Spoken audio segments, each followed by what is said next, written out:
Hi, Andy XL back with another NFXL podcast. And in this one, I'm going to be looking at the state of the franchise for this off season, end of 2025 season, looking forward to 2026. And it's going to cover the Tennessee Titans. Now, the Titans have amassed just 12 wins in the last three seasons, finished bottom of the AFC South in all three of those campaigns. So now they need to find a way to climb off the bottom of their division. And with the Texans, Jaguars, and Colts all improving in 2025, the gap between the Titans and the next worst team has actually widened. Plenty of work then for the Titans to do in order to be a factor in this division. But what are their priorities this off-season if they are to improve significantly on their three-win seasons of 2025 and 2024? Now, the good news is, and I'm just checking I'm up to date here, yeah, over the cap have them as currently having 103.5 million of cap space available to them. So free agent additions could well be on the cards for the Titans this offseason. They certainly have the money to do so.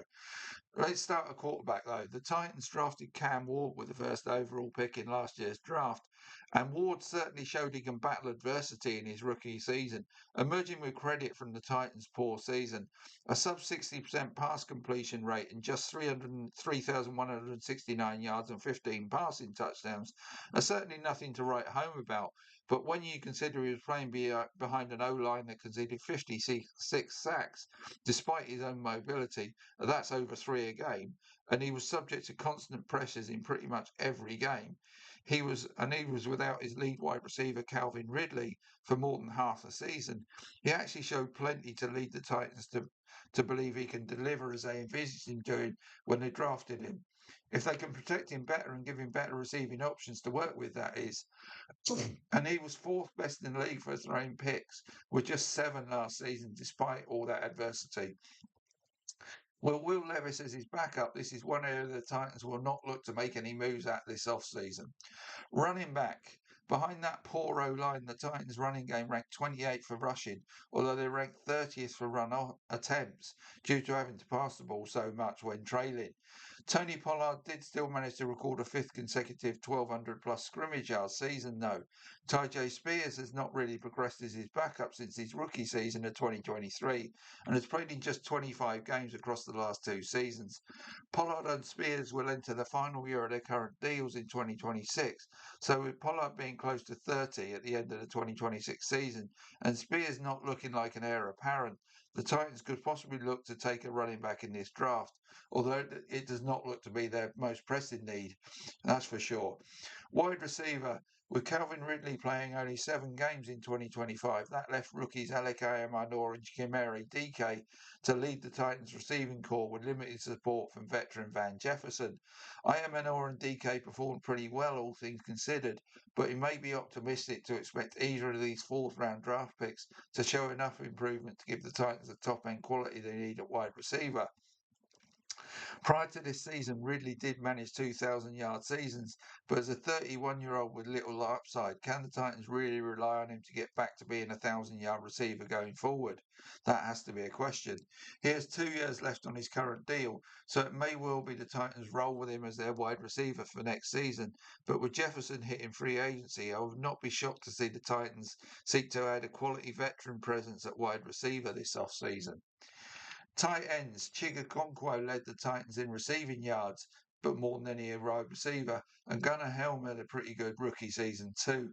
Okonkwo hits free agency now, so is one the Titans would love to re-sign. If they do so, then I would not expect them to make any tight end moves before the start of the next season.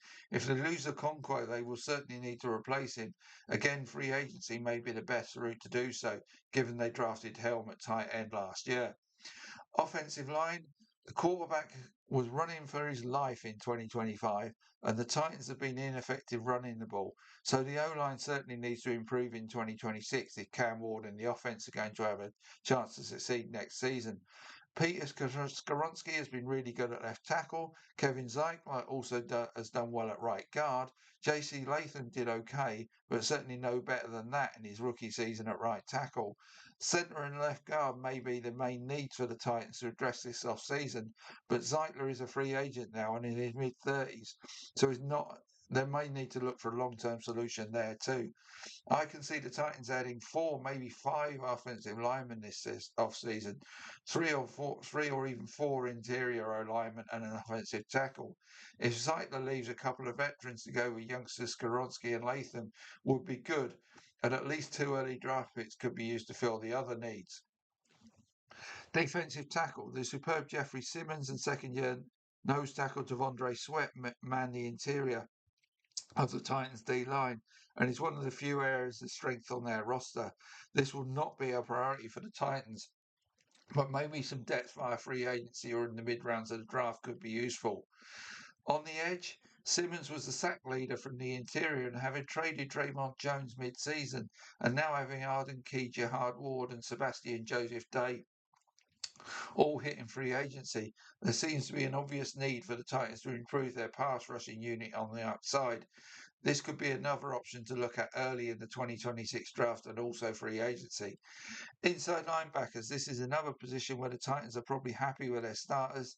Cedric Gray had a really strong season for them, and Cody Barton is an important leader on this D and has 2 more years left on his current deal. In the secondary, Xavier Woods and Amani Hooker in situ at the safety positions. This could be another area of the Titans' role with what they have in 2026, although Hooker did not have a great year in 2025. Kevin Winston was drafted this year and had a decent first year at nickel. It was the cornerback's position that was a big issue for the Titans. Losing L'Jarius Sneed to injury in October was a big blow. Roger McCreary and Jarvis Brownlee departed for pastures new during the season too via trade and being discarded. Marcus Harris did okay filling in here, but Jalen Armour Davis and Darrell Baker struggled. Armour Davis is hitting free agency, and Baker is a restricted free agent this offseason. So getting Snead back on the field and adding at least one cornerback should certainly be on the Titans' wish list for this offseason. And I would not rule them out adding another safety either, as they seek to improve their 23rd ranked pass defense. On special teams, kicker Joey Sly, punter Johnny Hecker, and long snapper Morgan Cox all hit free agency this off season. Sly was 16 of 23 for field goals beyond 40 yards, so he may be lucky to get a new deal from the Titans. Hecker was ranked in the bottom third in the league for punting and is now approaching his 36th birthday, and Cox is near 42. So both may be replaced this off season, meaning we could see a complete change in that special teams unit for the Titans before 2026 literally kicks off for them. In summary, any team with the amount of cap space the Titans have what will get what the Pats did last season thrown in their faces. But the Pats were in a division where I felt the Dolphins and Jets had flaws in their rosters and were eminently catchable, and the Bills were not invincible either. The Titans are not in that position. The Texans had the best defense in the league. The Jags look like a really good team. The Colts have won the division, may have won the division if Daniel Jones had stayed healthy. So even if the Titans get better themselves next season, they have a much harder task catching the other teams in their division than the Pats did in 2025. But if they make the right moves in that direction, this is what they if they are to make the moves in that direction, this is what they have to do this off season. Make multiple additions to the O-line via the draft and free agency, retain one or two of their free agent edge guys, but draft one early in the 2026 draft too, and replace any they lose via free agency. Get Snead healthy at cornerback and go for a cornerback early in the draft, or go after a top free agent corner. Retain or replace Chiga Okonkwo at tight end. Add a veteran wide receiver too to provide another option here and take the onus off IMNL or DK to some extent. Draft a running back to provide support for Pollard and maybe be his long-term successor.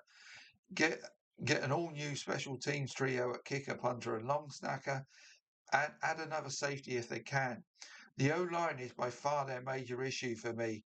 They have to get this sorted out to avoid their valiant, I should say, and talented young quarterback taking another battering in 2026. The risk of injury and psychological damage to him, eventually becoming gun shy as a result of taking the hits, is one that Titans cannot afford to even be a possibility. Edge and cornerback are the two areas they need to look at to improve their pass defense. Whilst they are pretty solid up the spine of the defensive unit, they should be decent against the run next term. Getting a Conquo back would be a really good move. Then if they can get Ridley back on the field and add some quality veteran support to go with Ironmanor and DK, then Camwell will have a better array of receiving options to work with. I'm thinking of somebody like Christian Kirk or Hollywood Brown as the veteran to bring in.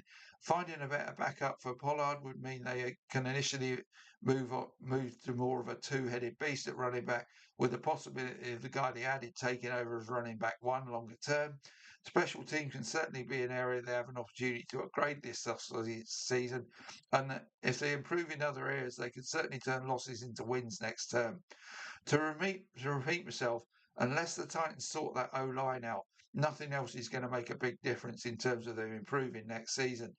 Then the edge rushing unit and cornerback positions need addressing. Get those done, retain a conqueror and support at running back and wide receiver, and the Titans can certainly get close to being a 500 team next season. Plenty to do, but they have the cap space to do so. But using their first 4 draft picks wisely will be crucial for the Titans to progress next season and beyond. 2 O-linemen, an edge rusher, and cornerback would be what I would be looking for with those picks if I were the Titans. Then they have 2 early round 5 picks, so maybe a running back will fall to them then, unless they have one they like to fall to them in round 3 or 4. As it stands, even getting off the bottom of the competitive AFC South would be an achievement for the Titans next season. They are unlikely to make the postseason as a result, but they can get all the foundations in place to build on in order to make them postseason contenders from 2027 onwards. Fail to build those foundations, notably on the O-line, and the whole thing could collapse as Campbell cannot be exposed to much more punishment if he is developing to the elite quarterback they need him to be longer term.